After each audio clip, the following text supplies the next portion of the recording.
आप सभी का स्वागत है सक्सेस की 98 के चैनल के ऊपर। आज की क्लास से ना 2026 में अब कोई भी एग्जाम देने जाना, 2 से 3 क्वेश्चन ना सिर्फ आज के क्लास से आपके एग्जाम में देखने को मिलेगा, करेंट अफेयर से। और जब मैं बोलता हूं मिलेगा, मतलब मिलेगा क्वेश्चन एग्जाम में, क्योंकि आज का क्वेश्चन बहुत इंपॉर्टेंट है। और देखना, जो एग्जाम में बैठेंगे ना बोलेंगे डीपली पूछ दिया। मैं बराबर बोलता हूं करेंट अफेयर लिमिटेड है। अगर अच्छे तरीके से पढ़ रहे, तैयार कर रहे हैं अपने एग्जाम के लिए ना, तो आप एग्जाम में करंट अफेयर के क्वेश्चन ना के बराबर छोड़कर आओगे।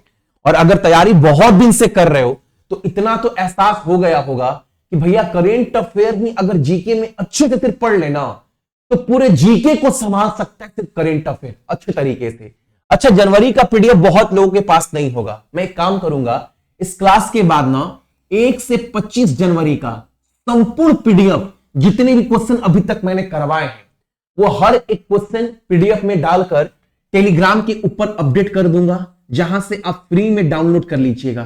टेलीग्राम के ग्रुप का नाम है सक्सेस की 98। ठीक है, हिंदी और इंग्लिश दोनों लैंग्वेज में आपको वहां पर मिल जाएगा। करेंट अफेयर बहुत अच्छे से कवर करो, 1 घंटा रोज दो, आपका एग्जाम में रोना नहीं पड़ेगा। जीके वाले सेक्शन में मैंने तरीका भी बताया है दोस्त आप सभी को, कि जो 25 में जो रेलवे क्वेश्चन पूछा है ना, रेलवे खुद इतना क्वेश्चन अच्छे से पूछ चुका है ना बाबू, इतना क्वेश्चन पूछ चुका है। अगर सिर्फ वो क्वेश्चन पढ़ दोगे ना तो 25 का पूरा करंट अफेयर कवर हो जाएगा। और डेली 50 क्वेश्चन भी पढ़ोगे तो 50 दिन में आप 2500 क्वेश्चन पूरा कवर कर लोगे। और ये मैंने आपको दिया है आपके कोर्स में। आपने जो भी कोर्स लिया होगा, NTPC, group D, PDF course, कोई भी कोर्स, उस सेक्शन में मैंने ये डाला है अपडेट। ठीक है, प्लस ये वाला क्लास जो चल रहा है ना, ये क्लास देखना 15 से 20 मिनट का, 1 घंटा पढ़ोगे ना तो करेंट अफेयर में बाबू रोना नहीं पड़ेगा कम से कम आपको। बाकी जीके वगैरह के लिए मैंने आपको स्ट्रैटेजी बताकर रखा ही है कि बाबू जीके अब डेली आपका टारगेट क्या होना चाहिए, ताकि आप 70 to 75% स्कोर जीके में कर पाओ। और आपने देखा भी एग्जाम में जाके तो क्वेश्चन बनता भी है, चाहे हिस्ट्री हो, ज्योग्राफी हो, पॉलिटी हो, कैसे पढ़ना है इसके ऊपर प्रॉपर स्ट्रैटेजी सब बना कर दिए हैं। डेली का टारगेट अगर अच्छे से फॉलो करोगे तो जीके में रोना नहीं पड़ेगा। वरना लोग 8 घंटा 10 घंटा जीके रट्टा मारने के बाद भी एग्जाम में बोलते 5 नंबर भी नहीं आया। क्लास स्टार्ट करवाते हैं, और सक्सेस की 98 के ऑफिशियल एप्लीकेशन पर जाकर आप सभी कोई भी कोर्स बाय कर सकते हैं। सब पर ऑफर चल रहा है। लेकिन एक बात बस याद रखना, कल रात, कल आपका गणतंत्र दिवस है ना, कल रात 12 बजे तक आपका जो भी कोर्स है उस पर ऑफर दिखाएगा। जैसे ग्रुप डी वाला भी, एनटीपीसी की बात करें तो यहां पर भी आप जाकर देखोगे ना तो वहां पर आपको 899 नहीं 299 अभी दिख रहा होगा। क्या भैया सब कुछ है, सब कुछ। खास करके मैं बोलता हूं जो सीरियस है एग्जाम को लेकर ना वही लेना, वरना बहुत लोग पढ़ा रहे हैं कहीं पर भी पढ़ सकते हैं। क्योंकि कोर्स देने के बाद ना मैं आपके पीछे बाबू मेहनत भी करता हूं। आपने देखा होगा कि सभी से अलग कोर्स देने के बाद टेलीग्राम की प्राइवेट ग्रुप पेड बैच में भी आपको ऐड करता हूं, ताकि आपका कोई भी क्वेश्चन हो, किसी भी चैप्टर का कोई भी डाउट हो, कोई भी गाइडेंस हो, मैं आपको देता हूं। ठीक है, यहां पर मैथ, रीजनिंग, जीके, जीएस सब कुछ आपको मिल जाएगा, हर एक चीज। ठीक है, लेकिन सीरियस हो एग्जाम को लेकर तभी जोड़ना, वरना दोस्त 299 आप खा भी जाओगे ना, पैसा वसूल हो जाएगा। क्लास स्टार्ट करवाते हैं। देखो, पहला क्वेश्चन आपके सामने जो बना है, आपका क्वेश्चन क्या बोल रहा है, Abu Dhabi national oil company gas और उसकी सहायक कंपनी ने ना, ये दोनों ने मिलकर ना किस कंपनी के साथ, भारत की किस कंपनी के साथ 10 साल के लिए डील साइन किया है, समझौता किया है प्राकृतिक गैस की बिक्री के लिए, आपको बताना है। ये देखो, हिंदुस्तान पेट्रोलियम, इस कंपनी के साथ ये डील साइन हुआ है बाबू। किसके साथ? हिंदुस्तान पेट्रोलियम कंपनी के साथ और Abu Dhabi national oil company gas के साथ। ये डील 10 सालों का है। अच्छा, हिंदुस्तान पेट्रोलियम जो कंपनी है इसका गठन कब हुआ था? 1974 में। ठीक है, अगला क्वेश्चन ना, ये क्वेश्चन दोस्त एग्जाम में बनेगा, आप लिख कर ले लो, अच्छे से पढ़ना समझना, वरना करेंट अफेयर रोज पढ़ते 1 घंटा फिर भी क्वेश्चन नहीं बन पाता है।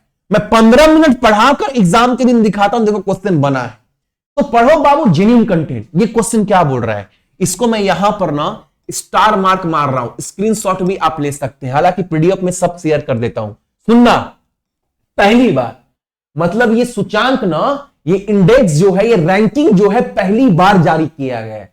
और कोई भी काम अगर पहली बार हो रहा है तो वो अपने आप में इतिहास बनता है।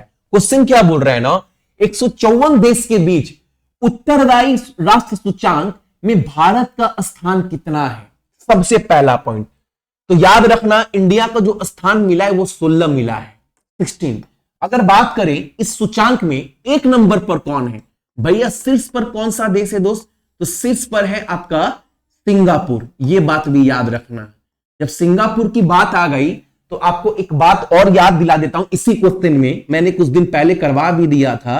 पासपोर्ट सूचांक में जो हेनले का पासपोर्ट सूचांक आता है, उसमें इंडिया का रैंक कितना है दोस्त, इंडिया का स्थान 10वां है। शीर्ष पर कौन है, तो शीर्ष पर सिंगापुर है पासपोर्ट वाले सूचांक में। ये हालांकि कवर करवा दिए, लेकिन इसमें याद रखना आप सभी कि रिस्पॉन्सिबल नेशनल इंडेक्स में इंडिया का रैंक 16 है। टॉप पर कौन है दोस्त, टॉप पर आपका सिंगापुर है। अब यहीं पर क्वेश्चन खत्म नहीं होता है। अगर एग्जामिनर चाहे और बच्चे जो बोलते हैं डीपली पूछ दिया, डीपली पूछ दिया, डीपली कुछ नहीं पूछता है। आप हर एक क्वेश्चन को जितना दरकार है ना, आप ऊपर ऊपर पढ़ते हो। अब इस क्वेश्चन में आपको क्या पढ़ना है, पहला बात ना, ये जो बाबू सूचांक जो जारी करता है, जो सूचांक जारी किया है, तो कोई ना कोई संस्था जारी किया होगा। ये कौन सी संस्था के द्वारा जारी किया गया, सबसे पहला बात तो विश्व बौद्धिक फाउंडेशन के द्वारा ये सूचांक जारी किया गया है। अब जब ये जारी किया गया, किस समारोह में जारी किया गया, तो राष्ट्रपति रामनाथ कोविंद जो है इस सप्ताह शुरुआत में नई दिल्ली के डॉक्टर अंबेडकर अंतरराष्ट्रीय केंद्र में विश्व बौद्धिक फाउंडेशन द्वारा आयोजित सूचांक लॉन्च कार्यक्रम के मुख्य अतिथि थे। यानी जो ये समारोह हुआ ना, वो कहां पर हुआ, दिल्ली के डॉक्टर अंबेडकर अंतरराष्ट्रीय केंद्र में हुआ। इस समारोह में मुख्य अतिथि कौन था, तो याद रखना राष्ट्रपति रामनाथ कोविंद, जो हमारे देश के पूर्व राष्ट्रपति थे। ठीक है, जारी कौन करता ये आपने देखा। अच्छा, अब एक बात याद रखना आप सभी लोग, उत्तरदायी राष्ट्र सूचांक ना, जो सूचांक है इसका 3 पिलर बताया गया है। वो क्या क्या है, गरिमा, कल्याण और ये, ठीक है, और पर आधारित है और 7 आयामों पर राष्ट्र का मूल्यांकन किया गया है। यानी जब ये सूचांक जारी किया गया है ना, तो 7 चीजों को दिमाग में रखा गया है। वो 7 चीज कौन कौन सा है, अच्छे से पढ़ना। पहला, जीवन की गुणवत्ता, शासन, सामाजिक न्याय और सशक्तिकरण, आर्थिक प्रदर्शन, पर्यावरण संरक्षण, शांति और सुरक्षा और अंतरराष्ट्रीय आर्थिक संबंध। ये 7 चीजों को दिमाग में रखने के बाद ये सूचांक जारी किया गया है, पीडीएफ में डाल दिए। अब एग्जाम में गए ना, एग्जामिनर ना इसी क्वेश्चन को स्टेटमेंट बना दिया। भैया करंट अफेयर बहुत डीपली पूछा, जीतू भैया बाबू आपको करवाए, ये 15 मिनट पढ़ा रहा हूं। लोग 1-1 घंटा करंट अफेयर देखते हैं और करंट अफेयर के नाम पर जीके जीएस सब पढ़ रहे हैं। जो पढ़ने आए हैं वो भी अच्छे से नहीं पढ़े और बाकी तो छोड़ो ही। अगला क्वेश्चन क्या बोला है, याद रखना, बिम्बाला नदी सिंचाई परियोजना को किस राज्य की कैबिनेट द्वारा जो है वो परमिशन दिया गया है। लगभग 4300 करोड़ रुपए का ना ये परियोजना है, ताकि आने वाले समय में किसान वगैरह को सिंचाई के लिए पानी की किल्लत ना हो। ठीक है, अब याद रखना आप सभी, बेम्बला नदी सिंचाई परियोजना किस राज्य का है बाबू, किससे जुड़ा हुआ है, ये जुड़ा हुआ है आपका महाराष्ट्र से, ऑप्शन नंबर डी। अगला प्रश्न हमारे सामने क्या है, ये क्वेश्चन लिख कर ले लेना आप सभी लोग, जितने लोग भी देख रहे हैं। 26 के एग्जाम में बैठोगे, किसी ना किसी शिफ्ट में एग्जाम में क्वेश्चन बनेगा, हो सके ये आप ही के शिफ्ट में बन जाए और आप बोलो कि जित्तू भैया ने करवाया था लेकिन सीरियस होकर देखे नहीं, काश पढ़ लेते। वो काश ना बाबू बहुत दर्द देता है एक समय। याद रखना आप सभी, नया राष्ट्रीय वित्त नीति 2026 का मसौदा वर्तमान राष्ट्रीय वित्त नीति का स्थान लेगा, जिसे निम्नलिखित में से किस वर्ष में अधिसूचित किया गया था, आपको बताना है। आप सभी को अगर नहीं पता है तो बता दे रहा हूं, नया नेशनल इलेक्ट्रिसिटी पॉलिसी आ गया है 26 का, जो जगह लेगा 2005 का, ठीक है, नेशनल इलेक्ट्रिसिटी पॉलिसी का, जो 26 वाला जारी कर दिया गया। जो 25 में जारी किया गया था ना, उसका जगह अब 26 मिलेगा। यानी भैया नियम बदल गया। हाँ बाबू, अब ना न्यूक्लियर पावर आ गया, अब उस सब पर ध्यान दिया जा रहा है, इसीलिए नया नेशनल इलेक्ट्रिसिटी पॉलिसी लाया गया है। अब इस क्वेश्चन को बाबू यही खत्म नहीं होता है। अब इस क्वेश्चन में मेन पॉइंट आपको क्या पढ़ना है ना, आज की डेट में अगर एग्जाम में जाओ और पूछ दे आप सभी से 24-25 में प्रति व्यक्ति कितना बिजली का खपत है भारत में, तो सबसे पहला पॉइंट आप याद रखोगे बाबू, स्टेटमेंट बनाकर पूछ देगा तो प्रति व्यक्ति 1460 किलोवाट का खपत है भारत में वर्तमान में। अब जो है नई पॉलिसी में ये टारगेट रखा गया है ना, ये एक एम रखा गया है, ये एक कि हमको इसको अचीव करना है, इस लक्ष्य को अचीव करना है। इसमें मोटो ये रखा गया है ना 2030 तक 2000 किलोवाट प्रति व्यक्ति जो है बिजली खपत बढ़ाना है और 2047 तक 4000 किलोवाट प्रति घंटे प्रति व्यक्ति बिजली खपत को लेकर जाना है। यह बात याद रखना। वर्तमान में कितना है बाबू प्रति व्यक्ति पर कैपिटा, तो 1460 किलोवाट है। 2030 तक भारत सरकार का टारगेट कितना है प्रति व्यक्ति पर कैपिटा इलेक्ट्रिसिटी कंजम्पशन का, तो 2000 किलोवाट। 47 तक 4000 किलोवाट। अब एक बात याद रखना आप सभी लोग, 2070 तक ना टारगेट ये भी रखिए सरकार कि ना शुद्ध शून्य उत्सर्जन जारी करना है। ठीक है, याद रखना आप सभी। एक बात और, ये तो मैंने आपको करवा ही दिया, ठीक है। और एक बात, एक क्वेश्चन आपको एक्स्ट्रा बता दे रहा हूं, सबसे ज्यादा बिजली खपत प्रति व्यक्ति कहां पर होता है भारत में, तो दादर एंड हवेली में, जो हमारा केंद्र शासित राज्य प्रदेश है। और सबसे कम कहां पर होता है दोस्त, तो सबसे कम होता है भाई बिहार में, लगभग 311 है किलोवाट प्रति व्यक्ति।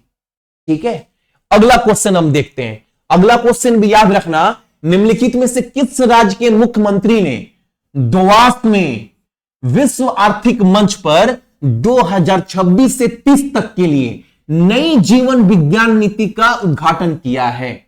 अब इसमें जो रेवंत रेड्डी हैं, जो तेलंगाना के मुख्यमंत्री हैं, उन्होंने बाबू ये टारगेट रखा है ना 2030 तक जो है तेलंगाना में 25 बिलियन जो है वो इनकम करना है। इतना पैसा निवेश कर देना है, पैसा बहुत सारा कमाना है। 5 लाख रोजगार इंप्लॉयमेंट पैदा करना है। और यहां पर सुन ही पा रहे हो, न्यू जीवन विज्ञान, यानी जितना भी काम होगा पूरे राज्य भर में इस दिमाग में रखकर होगा कि जिससे वातावरण पर्यावरण को हानि ना पहुंचे, उन सब सेक्टर में काम होगा, सरकार ये बोली है। ठीक है, अगला क्वेश्चन। अच्छा, तेलंगाना की बात करें तो यहां पर लोकसभा सीट, राज्यसभा सीट, विधानसभा सीट कितना है, तो यहां पर 17 लोकसभा सीट, 7 राज्यसभा, 119 विधानसभा सीट पड़ते हैं। आलोक आराध्य यहां के मुख्यमंत्री है, जिशाणु देव वर्मा यहां के राज्यपाल है, रेवंत रेड्डी मुख्यमंत्री है। 33 जिला पड़ता है आपका तेलंगाना में। 2 जनवरी 2014 को इसका गठन किया गया था आंध्र प्रदेश से अलग कर। अगला प्रश्न हमारे सामने क्या है, निम्नलिखित में से किसके शहर को 2026 का नंबियो ग्लोबल सेफ्टी इंडेक्स में दुनिया का सबसे सुरक्षित शहर घोषित किया गया है? दुनिया का सबसे सुरक्षित शहर घोषित किया गया बाबू आपका अबू धाबी को, जो कि आपका ऑप्शन नंबर हमारा ए। ठीक है, याद रखना। अगला प्रश्न हमारे सामने क्या है, यहां पर किस शहर को उत्तर प्रदेश का पहला zero fresh waste dump city घोषित किया है? अच्छा, बहुत लोगों को यह समझ में नहीं आ रहा होगा भैया zero fresh waste dump city होता क्या है। उत्तर प्रदेश के किस शहर को यह घोषित किया गया है जिससे यह पहला शहर बन गया है? तो वो शहर है बाबू आपका लखनऊ। हुआ क्या है ना, मान लो आप जहां रहते हैं वहां पर हर घर से कचड़ा कुछ ना कुछ निकलता है, और वैसे ही लखनऊ में ना लगभग बहुत सारा कचड़ा की बात कर रहा हूं, प्लास्टिक गंदा फंदा निकलता है। लेकिन अब होता क्या है ना, जो कचड़ा है, जो प्लास्टिक है, वो गलता नहीं है, लोग रोड पर फेंकते हैं। इससे क्या हो रहा है, कैंसर फैल रहा है। सबको पता है भैया कैंसर का मुख्य वजह भैया आखिर प्लास्टिक है। तो ये डंप सिटी होता क्या है भैया, देखो लखनऊ में जितना भी कचरा निकल रहा है ना, उसको साइंटिफिक तरीके से उसको गलाकर या किसी और तरीके से दूसरे चीज में इस्तेमाल किया जा रहा है कचड़े को। यानी उस शहर में कचड़ा जो है वो एकदम खत्म हो रहा है। जो भी कचरा डेली निकल रहा है, रोज निकल रहा है ना, उस कचरा को जो है साइंटिफिक तरीके से किसी ना किसी और चीज में इस्तेमाल किया जा रहा है। जैसे मान लो आपने पढ़ा होगा कुछ दिन पहले कि प्लास्टिक का रोड बन रहा है। पहले क्या था कि प्लास्टिक को रोड फेंक दे रहे हैं, प्लास्टिक गल भी नहीं रहा है। तो भाई वो तो धरती पर आ रहा है ना, प्लास्टिक कभी गलता नहीं है। कई हजार साल लगेगा प्लास्टिक को गलने में। तो सरकार नया नियम लाई, बहुत सारी सरकार क्या कर रही है, प्लास्टिक को जो है उससे रोड बना दे रही है। उसी तरह कचरा का इस्तेमाल ना जो है किसी ना किसी और चीज में लगाया जा रहा है।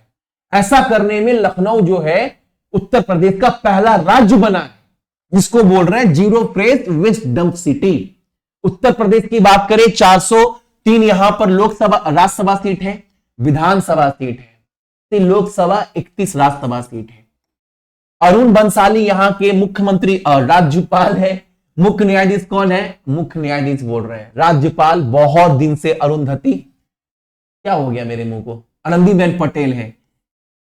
योगी आदित्यनाथ मुख्यमंत्री 75 जिला पड़ता है। ठीक है, अगला क्वेश्चन हमारे सामने क्या है, इस मंत्रालय ने जो है कुंभलगढ़ वन जीव अभ्यारण्य को पर्यावरण संवेदनशील क्षेत्र घोषित किया है। अब देखो बाबू, बहुत बार आपने सुना होगा इको सेंसिटिव जोन, ये क्या होता है मैं बता रहा हूं। देखो पर्यावरण संवेदनशील क्षेत्र क्या है, मान लो बाबू ये कोई अभ्यारण्य है। ठीक है, अब मान लो आज के डेट में खनन इतना हो रहा है ना, इतना बिल्डिंग बन रहा है, घर बन रहा है, दुकान खोल रहा है जगह जगह, पर्यावरण का कोई ख्याल रख ही नहीं रहा है। इससे क्या होगा, सांस ले पाओगे एक समय में। तो जो ये अभ्यारण्य है ना, उसके अगल बगल जितना भी खनन हो रहा है, जितना भी दुकान खोल रहा है, बिल्डिंग बन रहा है ना, उन सब पर बाबू रोक लगाया गया है कि आप उसके अगल बगल इलाके पे कुछ नहीं कर सकते, ताकि उस अभ्यारण्य को बचाया जा सके। इसीलिए बोला जा रहा है इको सेंसिटिव जोन। ठीक है, और ये बाबू किस मंत्रालय ने ये कहा। अच्छा, ये पड़ता कहां पर है, पहले तो आप ये सुनो, ये पड़ता है आपका राजस्थान में। ठीक है, इसको बाबू घोषित कौन किया है, तो जो घोषित किया है पर्यावरण वन और जलवायु परिवर्तन मंत्रालय के द्वारा, ऑप्शन नंबर सी। ठीक है, अगला प्रश्न हमारे सामने क्या है, भारतीय फुटबॉल टीम का कोच कौन बनेगा।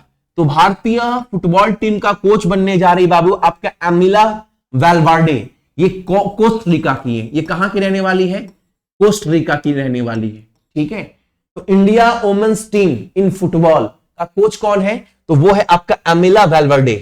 ठीक है, अगला प्रश्न हमारे सामने क्या है, निम्नलिखित में से किन राज्य ने प्रारंभिक बाल व्यवस्था विकास में शिक्षा, क्षमता निर्माण और सर्वोत्तम प्रथाओं को आदान प्रदान के उद्देश्य से एक दूसरे के साथ हाथ मिलाया। यानी दो देश बोल रहा हूं, दो राज्य ने ना हाथ मिलाया है, ताकि इस राज्य में जो भी शिक्षा को लेकर बेहतरीन व्यवस्था है, और या फिर इस राज्य में शिक्षा को लेकर जो भी बेहतरीन व्यवस्था है, वो एक दूसरे का शेयर कर सके, एक दूसरे का सपोर्ट कर सके, ताकि दोनों राज्य जो है एक साथ शिक्षा में आगे बढ़ सके। तो दोनों राज्यों के बीच में बाबू डील साइन हुआ है। वो दो राज्य कौन कौन सा है, Orissa and Manipur, option number C. ठीक है, अगला प्रश्न हमारे सामने क्या है, टेलर स्विफ्ट। ठीक है, नाम भी सुने होंगे बाबू, बहुत सुंदर भी है और क्या बोलते हैं बेहतरीन सिंगर भी है, जिनको song writer hall of the fame में शामिल किया गया है। वह यह सम्मान पाने वाली दुनिया की दूसरी गीतकार बनी है, सेकेंड यंगेस्ट। ठीक है, याद रखना, सेकेंड यंगेस्ट यानी ऑप्शन नंबर बी, दूसरी सबसे कम उम्र की गीतकार बनी है। ठीक है, तो पहला कौन था, पहला था बाबू आपका स्टीव, क्या तो नाम था, कुछ नाम था उनका, स्टीव डोनाल्ड बोलकर कुछ। ठीक है, वो पहले थे जिनको 32 साल में ये मुकाम हासिल किया गया था। अब इनका उम्र ना आज के डेट में 36 साल है, लेकिन ये पहली महिला बनी, ये पहली महिला बनी है, लेकिन दूसरी गीतकार बनी है। पहले कौन बन चुके थे, स्टीव। ठीक है, 32 साल की उम्र में। तो ये था आपका करेंट अफेयर, कब का, 25 जनवरी का। इसका सारा पीडीएफ टेलीग्राम के ऊपर शेयर कर दूंगा, जाकर डाउनलोड कर एक बार रिवीजन कर लीजिएगा। और 1 से 25 जनवरी का संपूर्ण पीडीएफ टेलीग्राम के ऊपर शेयर कर देंगे। टेलीग्राम का रूप आपको वीडियो के डिस्क्रिप्शन बॉक्स में मिल जाएगा। डाउनलोड कर लीजिएगा पूरा 1 से 25 जनवरी का पीडीएफ। बाकी सक्सेस की 98 के एप्लीकेशन को फोन में इंस्टॉल कर लीजिएगा, नया वाला एप्लीकेशन। हमारा 2 एप्लीकेशन है, एक तो सक्सेस की 98 जिस पर वो काम बंद कर दिए, वो भी आपको दिख रहा होगा। नया वाला क्या है हमारा, सक्सेस की 98 ऑफिशियल।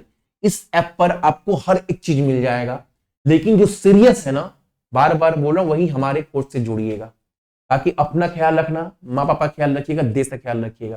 ठीक है, जय हिंद।